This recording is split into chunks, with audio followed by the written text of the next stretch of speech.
بيبدأ المسلسل مع بنت كبيرة في الوزن اسمها يون، واللي بتكون كارهة حياتها جدا وشايفة انها ما تستحقش حتى تعيش، وعشان كده بنشوفها راحت لمكان وبتقرر تخلص على نفسها. والمفاجأة انها بتاخد الخطوة دي فعلا، لكن بعدها بنتفاجئ انها بشكل ما قدرت تنجو من اللي حصل ولسه عايشة. فبنشوفها في المستشفى لما بتفوق من الغيبوبة، بس المرة دي بتكون متغيرة 180 درجة حرفيا، وده لانها لما بتبص في المراية بتبدأ تشوف نفسها بنت جميلة قوي وبتبقى فاقدة الذاكرة كمان. ومن اول هنا بتبدأ يون تحس بالجمال حواليها في كل حاجة، وبتبقى انسانة ايجابية ومختلفة خالص عن شخصيتها قبل الحادثة. وبعد فترة بنشوف انها قدرت تاخد خطوات في حياتها بعد ما تعافت، وكمان رايحة اخيرا الشغل في الشركة اللي كانت شغالة فيها قبل الحادثة. وبيبقى واضح انها سعيدة بشكل غريب ومبسوطة جدا من شكلها، لدرجة انها بتفضل تتصور كتير وبتتفرج على الصور بتاعتها. وفي الوقت ده بتلاحظ يون ان في ملف غريب موجود على تليفونها، ولما بتفتحه بتلاقي صور شاب وسيم جدا هي مصوراها، بس طبعا ما بتكونش فاكرة مين ده لانها فقدت الذاكرة بعد الحادثة. فبتتجاهل الموضوع وبتمشي علشان تروح الشركة، بس في الطريق بتتفاجئ ان في شاب قاعد بيعاني وشكله تعبان، فبتجري ناحيته علشان تطمن عليه. ولما بتقدم له ازازة مية علشان تساعده بتتفاجئ ان الشاب ده يبقى هو نفسه اللي ليه صور على تليفونها، فبيتكلم معاها وبيبان من اسلوبه انه ما يعرفهاش، وهي كمان بتبدأ تتجاهل الموضوع وبتهتم بس انه تعبان. فبنعرف سوا ان الشخص ده اسمه سان، وبيبقى واضح انه مبسوط قوي بتصرف يون وانها ساعدته، فبيشكرها على الحركة دي وهي كمان بتهتم بيه وبتطلب منه يخلي باله من نفسه. وفي الوقت ده بيبص لها سان وبيقول لها ان هي انسانة مختلفة ومميزة، وهنا بتحس يون بشعور غريب جواها وبتجري على طول وكأنها وقعت في حب فورا. وبعد شوية بتوصل للشركة اللي بتشتغل فيها، وبيبقى باين انها متحمسة قوي ومليانة طاقة ايجابية، فبتتكلم مع باقي الموظفين وطبعا ما بتكونش فاكراهم، فبتتعرف عليهم من جديد، وكمان المدير بيجي علشان يعرفها شوية عن الشغل وهي بتكون سعيدة. وبعدها بتتكلم مع زميلتها في المكتب وبتتعرف عليها، وبنعرف سوا ان زميلتها دي اسمها ساكي، وبيبقى باين انها انسانة طيبة. فبيعدي الوقت وبيحضروا كلهم اجتماع بخصوص الشغل، وبيبقى واضح كده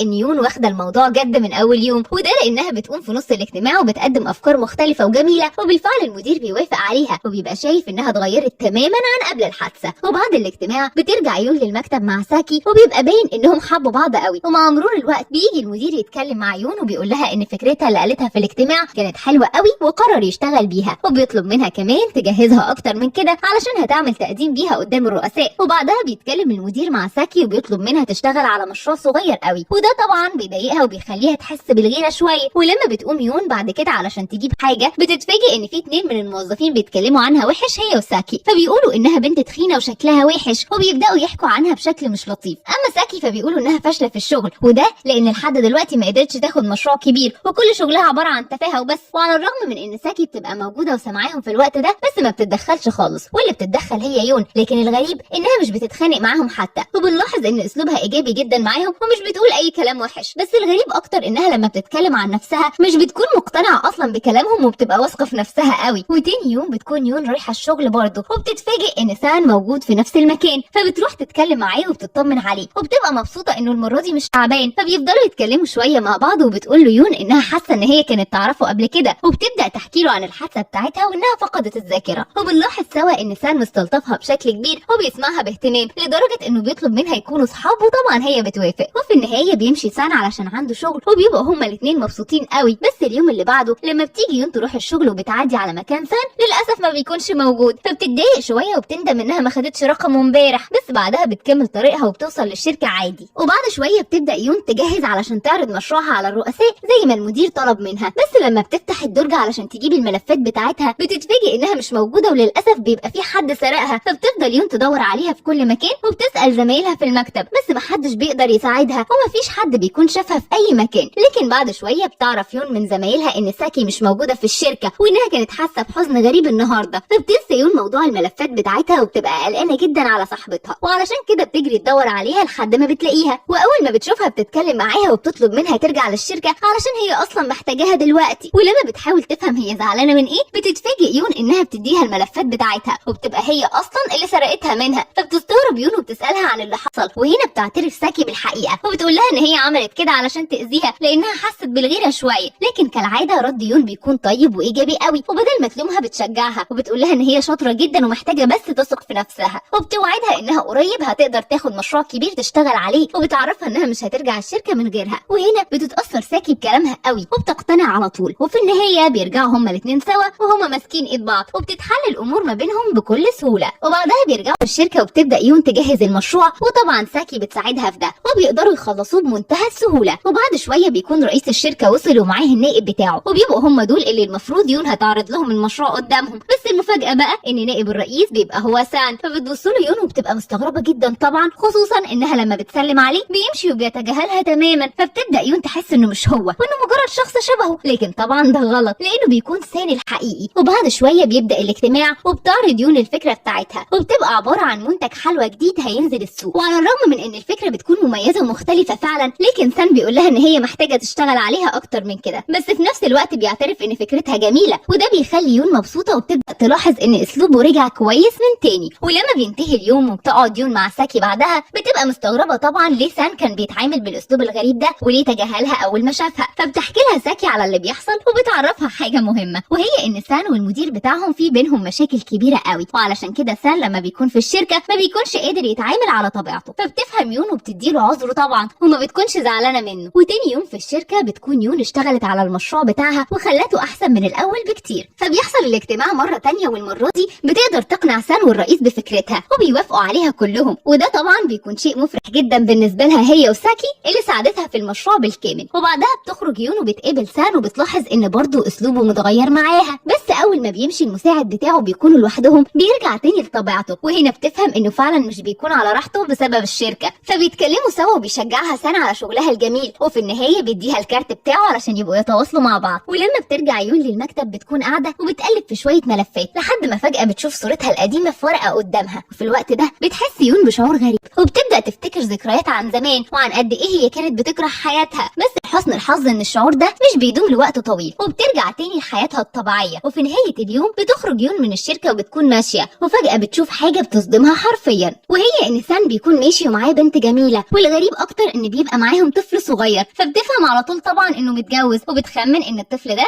يبقى ابنه. وعلشان كده لما بيتقابلوا تاني يوم في المكان اللي بيشوفوا بعض فيه بتسأل يون بشكل صريح اذا كان في حد في حياته، والمفاجأة انه بيرد وبيعرفها انه مش متجوز ولا حتى مرتبط. فبتفرح يون طبعا وبتفهم ان البنت دي كانت اخته مثلا، فبتكمل كلام معاه وهي سعيدة. وفي نفس اليوم ده بيتقابلوا هما الاتنين في مطعم، وبيكون سان عازمها علشان عايز يتكلم معاها شوية ويقربوا من بعض اكتر. وبيبقى واضح جدا ان مش بس يون هي اللي معجبة بيه، وده لان سان كمان بيكون متعلق بيها بشكل كبير، خصوصا لما بيتكلموا مع بعض وبيبدأ سان يحكي لها عن تفاصيل بخصوص حياته، وبيعرفها انه بيمر بمشاكل سخيفة شوية، لكن هي بتطمنه انها موجودة معاه وبتقوله ان مهما حصل هي هتفضل واقفة جنبه. وفي الوقت ده بيتشجع سان وبيقرر يحكي لها عن المشاكل اللي بيمر بيها خلاص. بس فجأة تليفونه بيرن للأسف، ولما بيرد بيعرف ان في ظرف طارئ ولازم يمشي حالا. فبيتكلم مع يون وبيعتذر لها علشان مضطر يمشي، وطبعا هي بتتفهم ده. ولما بيمشي وبيسيبها مش بتكون هي حزينة بس علشان هو مشي وسابها، لكن بتكون حزينة علشان عارفة انه بيمر بمشاكل وهي مش قادرة تساعده. وتاني يوم بيروح سان للمكان اللي بيتقابلوا فيه، وبيتفاجئ انها مش موجودة زي ما اتعودوا. فبيبعت لها رسالة علشان يطمن عليها، وبيعرف منها انها تعبانة شوية وعلشان كده ما نزلتش الشغل النهاردة. ومع مرور الوقت بنروح ليون وبنشوفها وهي نايمة من التعب. بس المفاجأة ان ذكرياتها في الماضي بتكون رجعت تطاردها من تاني،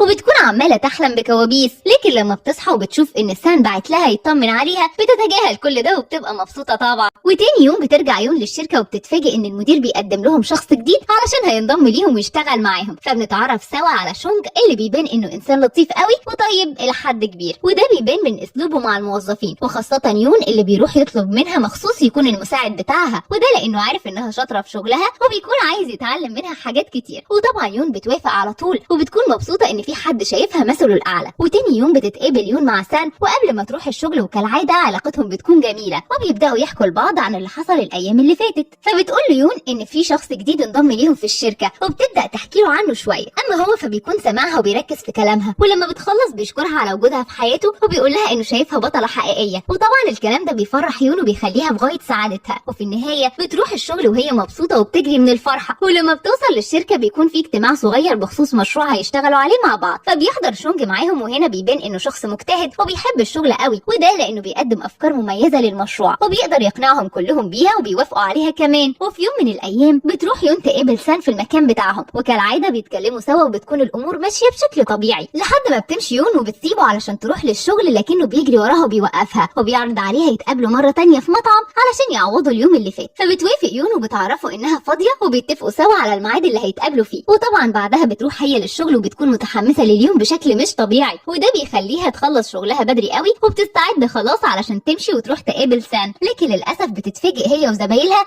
ان شونج حصلت له مشكله على الجهاز بتاعه، والمشروع اللي كان شغال عليه باظ ولازم يتعمل من الاول. فبتفضل يون محتاره ومش عارفه تعمل ايه، لكن لانها طيبه بتقرر تقعد معاه علشان تساعده في المشروع من البدايه ويخلصوه قبل ميعاد تسليمه. وطبعا ده بيخليها تتاخر على سان اللي بيكون قاعد مستنيها ومستغرب هي اتاخرت ليه، لكنها بتكلمه وبتعرفه ان في مشكله حصلت في الشغل وبتعتذر انها مش هتقدر تيجي، ولانه متفهم ان دي حاجه غصب عنها فبيعدي الموضوع وما بيكونش متضايق. وتاني يوم بتروح يون للشركه، واول ما بتدخل بتلاقي سان واقف قدامها، فبتجري ناحيته وبتعتذر له عن اللي حصل امبارح. لكن فجاه بتظهر نفس البنت اللي هي شافته معاها قبل كده لما كان معاهم الطفل الصغير، وعلى طول سان بيروح يقف مع البنت دي وبياخدها وبيمشي. وفي الوقت ده بنعرف انها اكيد مش اخته زي ما يون كانت فاكره، وبيبقى واضح كده ان الموضوع وراه حاجه غريبه شويه. فبترجع يون للمكتب وبتفضل تفكر في اللي حصل، وللاسف ده بيخليها تتعب وبتبدا تاني تفتكر ذكريات من الماضي، بس المره دي بتبقى مختلفه لانها بتفتكر اليوم اللي كانت بتحاول فيه تنهي حياتها. فبتجري بسرعه وبتطلع على سطح المبنى بتاع الشركه، وهنا بتفتكر ان ده نفس المكان اللي رمت نفسها منه قبل كده. بس قبل ما تسال نفسها عن اللي حصل بتتفاجئ ان سان هو كمان فوق المبنى وقاعد، لانه حاسس بالتعب. واول ما بتروح تتكلم معاه بتلاقيه بيقرب منها وبيحضنها قوي، وبيطلب منها يفضل كده لشويه صغيرين لانه فعلا مش كويس. فبتحضنه يون وما بتكونش فاهمه اللي بيحصل، بس طبعا اهم حاجه بالنسبه لها انه يبقى بخير. وفي النهايه بيشكرها سان لانها دايما بتساعده، بس لما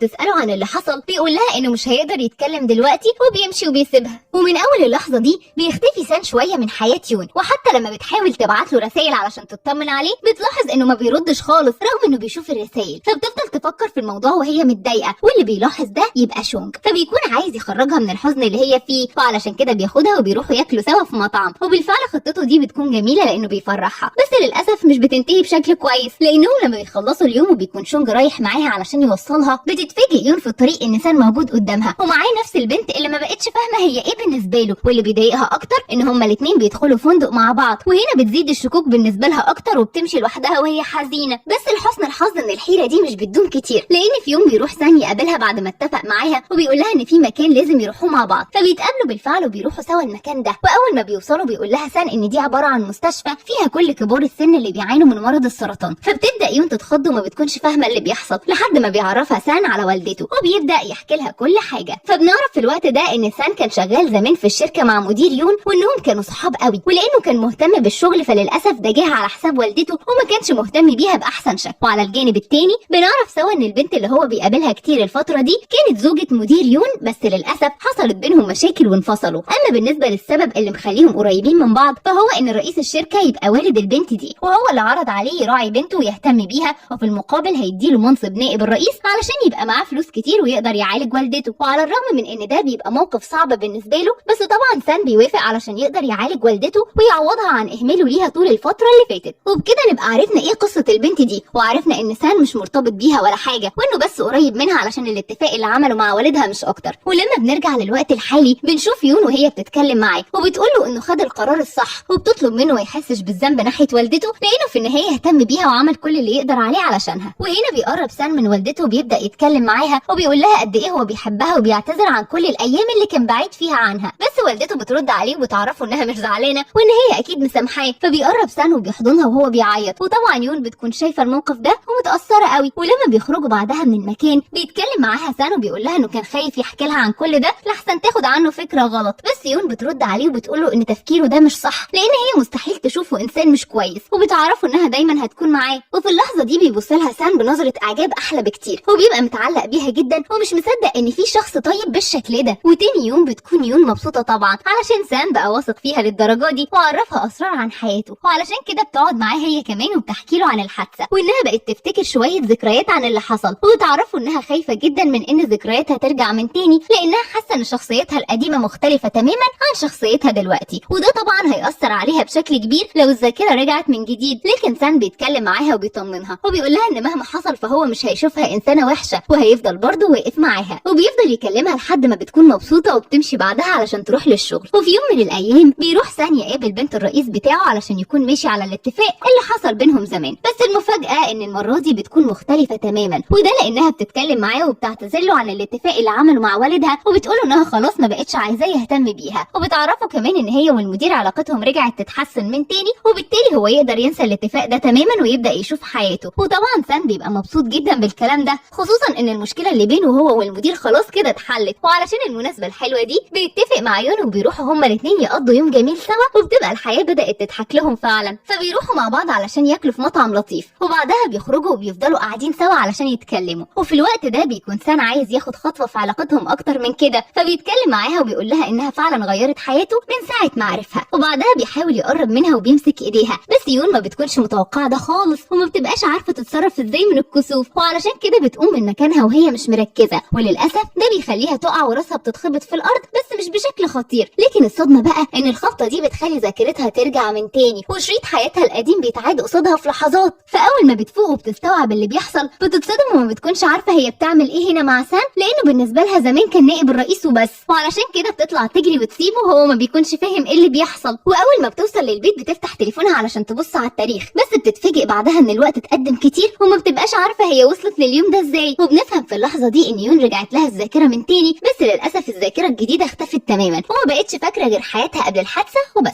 أما سان فبنشوف إنه لسه مش عارف إيه اللي حصل، وده لأنه تاني يوم بيكون قاعد مستنيها في المكان بتاعهم، ولما بيحاول يبعت لها رسائل هي مش بترد عليه، فبيروح الشركة بعدها وبيكون مستنيها توصل زي باقي الموظفين. والمفاجأة إن يون بتظهر فعلا، بس شكلها المرة دي بيكون مختلف تماما، وللأسف بترجع لحياتها البائسة من تاني اللي كانت عايشاها قبل الحادثة. فبيروح سان يتكلم معاها وما بيكونش مهتم غير بإنه يطمن عليها وبس، لكن يون بتفضل تتجاهله وما بتكونش فاهمة أصلا هو بيكلم واحدة زيها ليه. فبتطلع لمكتبها وبتقعد علشان تعمل الشغل، وهناك زمايلها بيكتشفوا إنها كده فقدت الذاكرة الجديدة ورجعت تاني للماضي بتاعها، فبيحاولوا يفكروها بحياتها اللي كانت عايشاها الفترة الأخيرة، وإنها كانت إنسانة جميلة جدا ومتفائلة، بس للأسف هي بتفضل مش فاكرة أي حاجة. ولما بترجع البيت بعدها بتروح يون تقلب في الحاجات بتاعتها لحد ما بتلاقي دفتر اليوميات، فبتفتحه علشان تعرف شوية عن حياتها الفترة الأخيرة، وبتتفاجئ فعلا إن زمايلها كانوا معاهم حق، لأنها بتكون كاتبة فيه عن حاجات حلوة كتير، وطبعا بتبقى متكلمة شوية عن سان وعن قد إيه علاقتهم جميلة وبتتطور بسهولة، وعلشان كده بتقرر إنها تدي فرصة تانية لحياتها بحيث تصلح كل حاجة وتغير من تفكيرها. وتاني يوم بتروح يون الشغل وهي مهتمة شوية بنفسها وحاطة ميك اب، بس للأسف شكلها بيبقى مرعب بدل ما بيكون جميل. بس طبعا صديقتها ساكي مش بتسيبها في الموقف ده، فبتاخدها وبتروح تظبط شكلها شوية وبتخليها أحسن بكتير من الأول. وفي اللحظة دي بتتكلم معاها يون وبتشكرها وبتطلب منها تساعدها لحد ما ترجع لشخصيتها اللي اتعودوا عليها. فبتعرفها ساكي إنها معاها لحد الآخر ومش هتتخلى عنها زي ما هي كانت دايما بتدعمها زمان. وبالفعل تاني يوم بنشوف إن ساكي قدرت ترجعها لشكلها الطبيعي اللي اتعودنا عليه، وكمان بتخليها تلبس لبس مليان بهجة بدل اللي هي كانت لابساه. فبتروح للشركة بعدها وبتبقى مقررة من ساعتها إنها تتغير بجد علشان ترجع تشوف الجمال حواليها من تاني. وبعد شوية بتفتح المذكرة اللي كانت بتكتب فيها الفترة الأخيرة، ولما بتشوف إنها كاتبة بشكل جميل عن أيامها وقد إيه هي مبسوطة بتتضايق يون شوية، لأن بيكون صعبان عليها إن كل ده اتغير في لحظة. فبتتخنق بعدها وبتطلع على السطح مرة تانية علشان تبعد عن الناس وتفكر براحتها. لكن المفاجأة